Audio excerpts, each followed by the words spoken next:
Hi అండి, good morning all of you. ఈరోజు millets dosa ఎలా వేసుకోవాలో మీకు ఈ వీడియోలో చూపిస్తున్నాను. మిల్లెట్స్ ఒకటి తీసుకోవాలండి, ఒకటి మినపగుళ్ళు తీసుకోవాలి. ఉదయాన్నే మనకు టిఫిన్ కావాలంటే ముందు రోజు నైట్ మనం నానబెట్టుకోవాలి. అదే నైట్కి టిఫిన్ కావాలంటే ఉదయాన్నే నానబెట్టుకోవాలండి.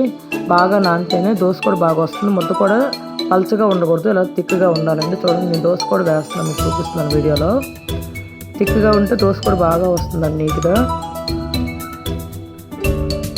రుచి కూడా చాలా బాగుంటుందండి, పిల్లలు కూడా ఇష్టంగా తింటారు, బాగుంటుంది. వేడి మీద అయితే క్రిస్పీగా బాగుంటుంది, రోస్టెడ్గా బాగుంటుందండి. ఇంకా రోస్ట్ కావాలంటే ఆయిల్ వేసుకోవాలండి. అంతేను, ఆల్రెడీ రోస్ట్ కూడా వేయించిందండి. నేనైతే ఇనుము రేకు పెట్టానండి, ఇనుము రేకు కాబట్టి బాగా రోస్ట్ అయ్యింది. దాంతో చట్నీ చేశానండి. చట్నీ ఏంటంటే నువ్వుపప్పు కొబ్బరి చట్నీ చేశాను. చట్నీ కూడా పోపులు, ఇది నాకు కరివేపాకు లేదు కాబట్టి నార్మల్గా వేస్తానండి. ధనియాలు, జీలకర్ర, పచ్చిమిర్చి, కరివేపాకు, కాస్త ఇంగువ పోపు వేసుకోవాలండి. ఇదిగోండి, అందులో నువ్వుపప్పు కూడా వేసాను. వేయించుకున్నాక ఇలా కొబ్బరి ముక్కలు మిక్స్ చేసుకోవడం అండి. పులుపు కావాలంటే లైట్ చింతపండు వేసుకోవచ్చు, లేకపోతే లేదు. నిమ్మకాయ కావాలంటే నిమ్మకాయ కూడా పిండుకోవచ్చు.